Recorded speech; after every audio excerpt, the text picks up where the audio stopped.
Alright, today I'm going to be doing an iPhone 7 screen replacement. You can see it's cracked up here at the top.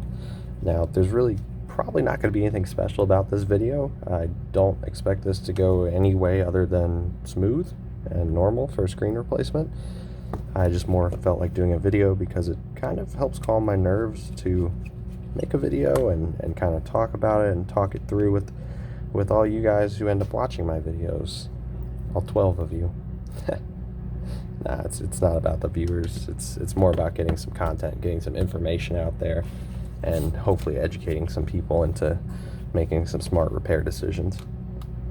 As always, take out the 2 pentalobes at the bottom of the iPhone.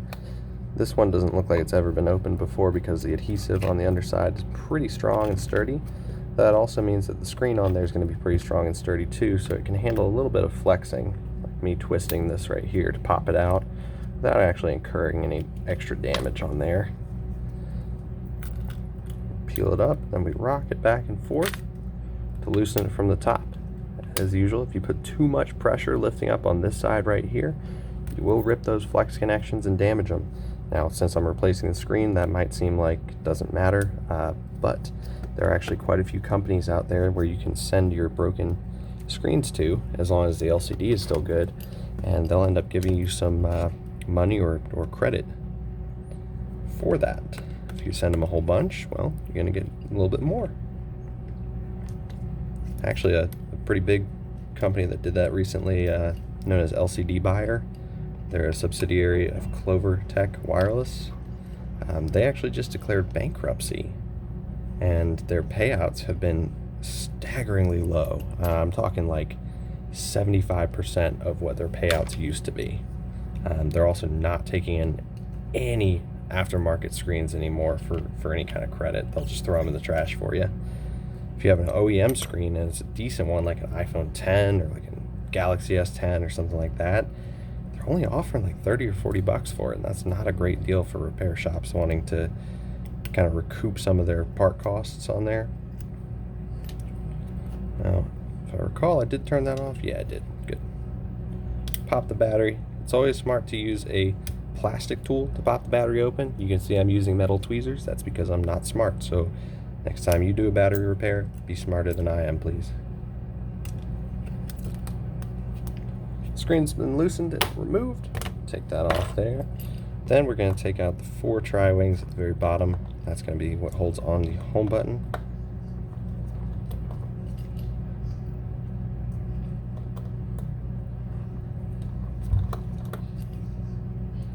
Like I said, nothing special, nothing interesting in here. Don't see any water damage, don't see any shorts, don't see any missing screws, any weird stickers, nothing really standing out. I'm going to remove the 6 Phillips head screws up here at the top. That holds in the proximity, ear speaker, front camera, all that good stuff. Downside is the screws can get a little stuck because that speaker is a magnet. As long as your screwdriver is more magnetic than the speaker, you will win. Then we're going to take out this last screw off to the left top side. What I like to do then, after taking that out, is I like to grab the new screen that I'm going to be installing here in just a few minutes, or seconds. I'm going to take that topmost screw, and I'm going to screw it in to the hole that's already there, because that's actually just the screw that holds in the ear speaker grill and microphone alignment hole. So that's screwed in, that's all good. I'm going to head over to the hot bench real quick so that I can get this proximity flex out and this home button flex out safely. Remember, these are adhesive down, and the adhesive is slightly a little bit more grippy than the flex connection can handle. So unless you heat it, you tend to have rips and tears, and you can't really replace the home button easily. Proximity you can, but you don't want to break parts when they're not broken. So give me just a minute, I'll be right back, and we will get this one set up. Alright, my home button and proximity flex have been removed. I'm going to cast the old screen aside, and we're going to focus on the new screen now. Peel off the protective plastic that's on the back that serves no purpose whatsoever. Even during shipping it serves no purpose because that part is never actually exposed to anything. I push through the front plastic protector through the home button hole to expose that hole, and then we're going to feed that home button in through the front, and it will lay flat right there. We'll use that kind of plastic there to hold the home button down so it doesn't fall back out while we install it. We wrap the flex underneath that flex connector, and then it goes over top and plugs right in. Then whenever we're installing that home button shield at the bottom, I like to take this piece right here, this flat rectangular piece, and I'm going to pull it up by hand. I'm just going to hold it in place until I get that first leftmost tri-wing screw installed. The reason I do this is that whenever you go to close up the screen, if that rectangular shield is too low, like where it was to begin with, it will actually press up against the LCD and the digitizer, cause some kind of rainbowing warping effects, and can actually cause some damage to it as well. So once you screw that in, it kind of holds that whole metal shield down in that spot and keeps it from sliding back down. You don't want to pull up too hard, because if you pull up too far, this flex connection right here, the first one, can get ripped whenever you go to fold it. It's a finicky, picky little thing. But you know, that's what you come to expect from iPhones. It's always something slightly different, but very much the same. Got all those screwed in. I've already removed the adhesive for the microphone. I'm going to lay that flat, lining up the holes. It's got these two holes on either side.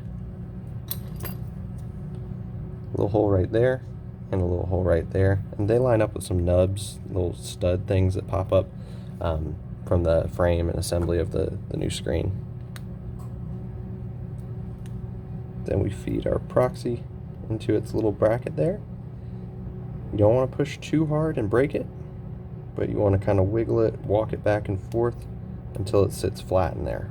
If it's not sitting flat, then your ear speaker won't sit flat and you'll have a really bad time, and the screen won't sit flat. Cover it up with that shield. We're going to grab the 5 remaining Phillips head screws. The order that you install these doesn't really matter. I'm just going to put this, I go from right to left on it.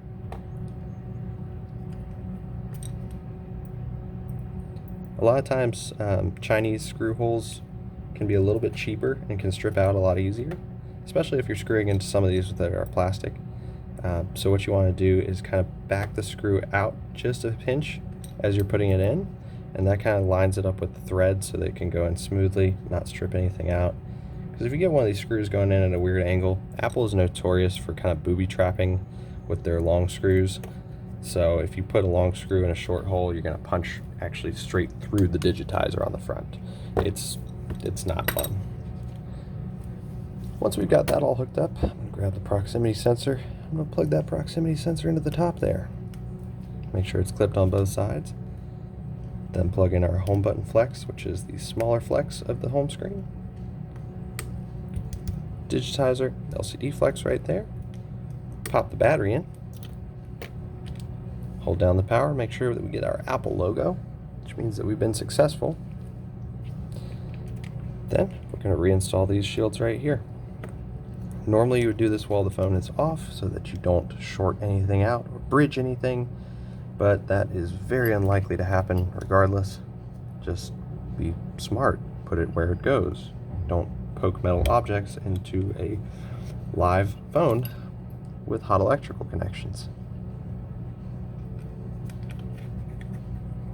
Again, very important to keep the order of your screws the way that they go. That second screw that I put in, that second tri-wing, is a long screw, and if I were to put that in the wrong spot on any of these 3 other spots, it will punch a hole directly through the board, rendering it unrepairable.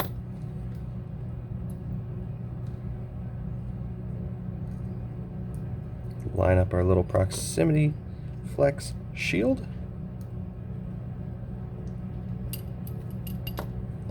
And this is all the more reason that if people tell you that they think it's a loose connection in their iPhone, that's probably not a loose connection. It's really, really hard to pop these Lego style connectors when they are screwed down to the board with a metal shield over it and then sandwiched inside the whole phone. going to push that top up there so that we're lined up kind of in a weird angle. And while it's lined up like that, we're going to press down, lock it in place.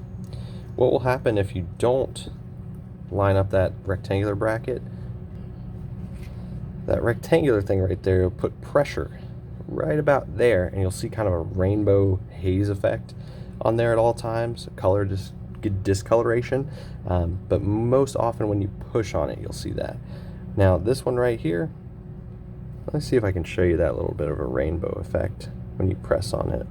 I'm gonna go to emergency. So when you push on that area there, you get a little bit of the rainbow ripply effect.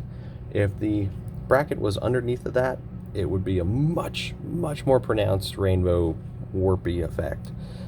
So it's really important just to line that little piece up.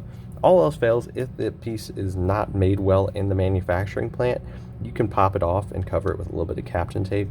There's a couple of resistors and chips under there that you want to keep protected and unexposed from metal contact. But yeah. And that is it, guys. That is an iPhone 7 screen replacement with really nothing special about it. Thanks for watching. I'll see you in the next one.